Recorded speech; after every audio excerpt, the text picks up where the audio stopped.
back to the farm. Today I'm making a child's growth board, child's height board. So you really just need two boards and some rulers, and here I am. I'm just laying out all the inches and the feet. I'm started at 6 inches because the board's going to be 6 inches above the ground. So there's actually only 6 inches from the bottom of the board to the 1 foot mark. And then from there I did the 2, 3, 4, and so on up to 6 foot. It's a 6 foot board, so I got about 6.5 feet. And then I'm just taking a stencil and I'm just using a pencil and I'm laying out the numbers. This is a very simple project. If you have a lot of time on your hands, this is a really cool project. I really had fun making it, but doing the wood burning, it took me a while. So now I'm actually putting the child's name on it. I've already completed Brianna's board, and I'm currently working on Juliet's board. So I'm spelling her name out. And again, I'm just using the stencils, tracing out with pencils. And once it's all traced out, then I'll come in with the wood burner. So these little 1-inch marks, they're easy. Just you put them in and drag the wood burner. So the 1 foot marks, I made them a little bit longer. So the 1-inch marks are 1 inch. Every 6 inches, I did a 2-inch mark, and every foot, I did a 4-inch mark, I believe. So you just kind of make them you just kind of want to do whatever you think is going to look nice. So you can play with it with the pencil. Again, it's easy to just erase or sand off your pencil marks. So play with the pencils, see what you think looks good.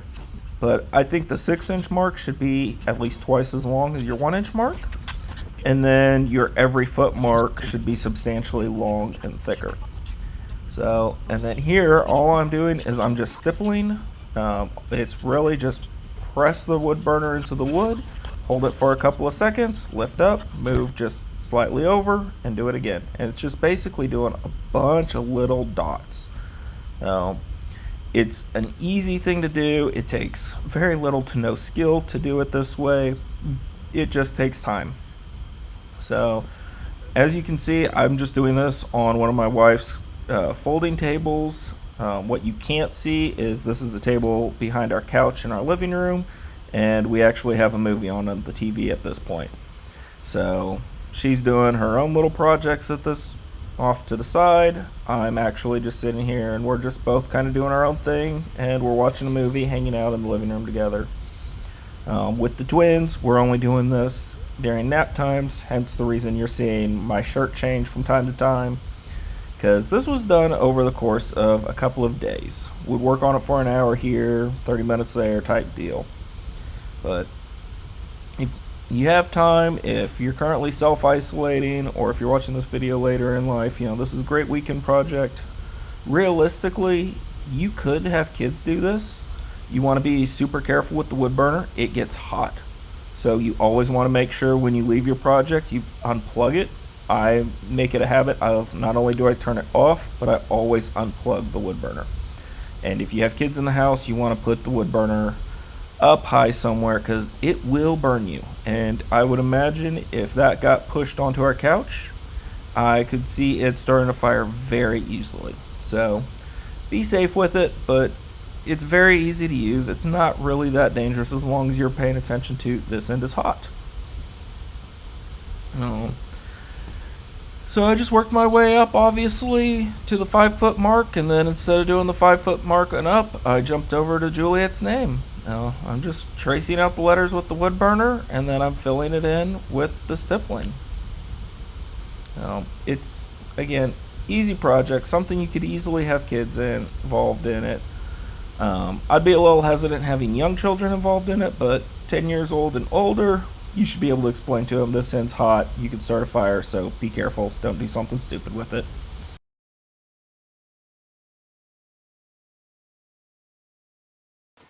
So I've transferred my 6-inch or 6 foot mark over to here. So at this point, you could do this a couple of different ways. They make what's called a keyhole router bit. So what it does is it's a big circle with a small shaft. So it'll actually go down in here with making a relatively large hole, and it comes in different sizes, but say it's 1/4 inch. So you can do like a 1/4 inch plunge cut And then as you go up, it'll do about half that diameter, i.e. so you could stick a nail head in here and then it'll slide in. That's an easy thing to do. And I could do that, but I can't find my wrenches for my router at the moment. Or I could do something like this.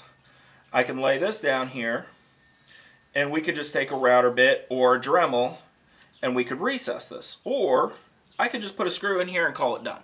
Honestly, you could do that, and it would be just fine. But I kind of want this recessed a little bit. So I found my height, but I guess I should try to find center. And this board is currently 5 inches and a half. So we're looking at 2.5 and a quarter. So right here should be center. So that should be where I want my nail to go. So I'm going to put this just slightly above. Then I'm going to trace this out.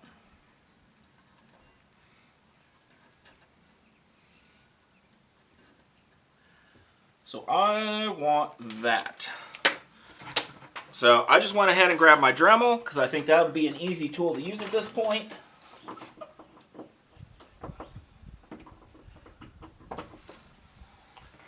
So I'm just going to Dremel this out, and this is probably only an 1/8 inch thick, so I'm going to probably try to Dremel it down to say a 1/4 inch depth.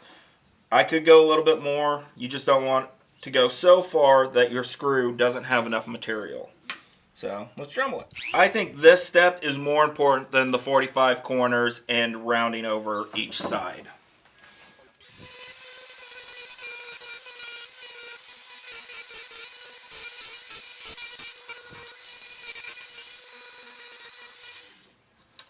And there's absolutely no reason I couldn't have used a chisel for that. That would have worked just fine. Again, I'm just wanting to do this so when this is actually hanging on the nail, this is all this hardware is recessed into the wood, so that gives the board the more opportunity to actually sit flush up against the wall. Because again, it's going to be in a kid's room, so you think if it's sticking out of the wall, even just by 1/8 of an inch, it's just that much more of an opportunity for a kid to get something stuck behind it and ripped off the wall.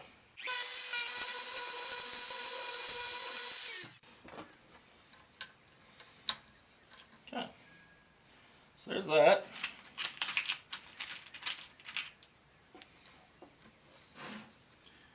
And that's what I was afraid of. These screws are actually the thickness of the board.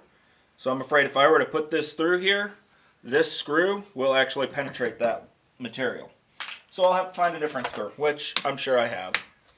So if I didn't Dremel that, and we had the thickness of the material and the thickness of the wood, that specific screw would probably have been just fine for this. But I did not want that to go that way, so that's what it is. So if I was mass producing this or just making it for anybody that was paying me, I probably would have used the actual router because that gets you the consistent depth. Doing it with a Dremel, it looks like a beaver went at it, which is fine. It's not going to ever be seen, but it's just that level of professionalism. If I was actually going to do this to sell to somebody, I would want it to look a little bit more professional than what I just created. We need to make sure all the dust gets taken out of here and stain it. Or actually, I'm not going to stain. I think I'm just going to seal these boards. And then after I seal them, we'll put the hangers in and hang them on the wall. So these boards are almost done. So I have some 5/8 screws here. And I think that's what I'm going to use to attach a little picture frame hook to it. And it's just, all I'm going to do is just screw it in. Nothing fancy. Nothing wrong with pre-drilling the hole just to ensure that nothing goes wrong. But these screws are supposed to cut the wood as they go in.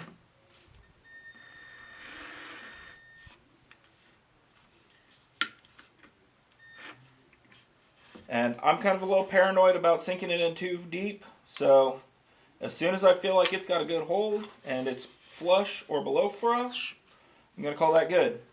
Because I could torque down on this and get it a little bit tighter, but I'd be afraid that if I do too much, it could potentially go through the other side. And now this is ready to receive a hook on the other side, hook on the wall. And for most of my projects at this point, I'd be using a polyurethane finish, or you can use a shellac, or you can use a wax base. You can finish it a lot of different ways. But one of the easiest ways for somebody that doesn't really do a lot of this stuff, probably truly the easiest way to do it, is this clear gloss Rust-Oleum spray paint. So it's good for wood, metal, plastics, and more. Pretty much anything. It will stick to most everything. So this is what I'm going to actually use. And you're 29 along the strokes. Make sure you guys again. And a lot of the tops.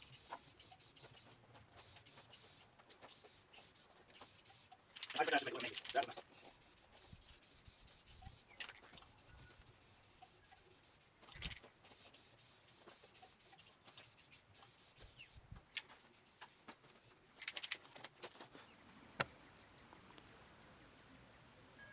So that to me just gives it a nice wet look to the lumber. So I just think that looks good.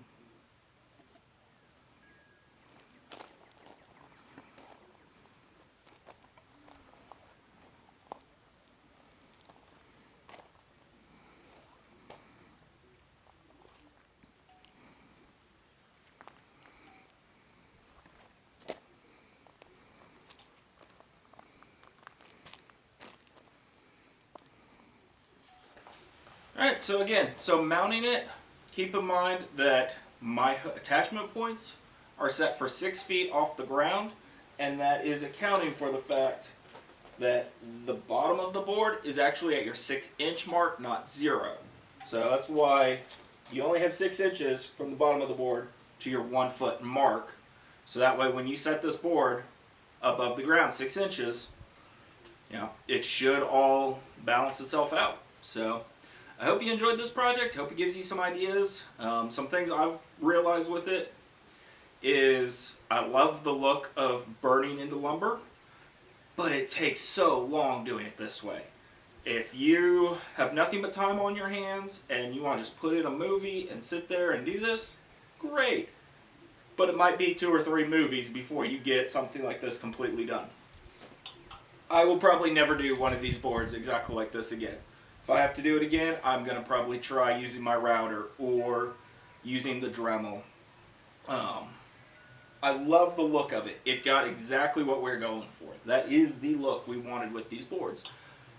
But it was very time consuming. So keep that in mind when you're planning your project. Wood burner I think costs about $15 or so at like a Hobby Lobby, Joann's, Lowe's, Menards.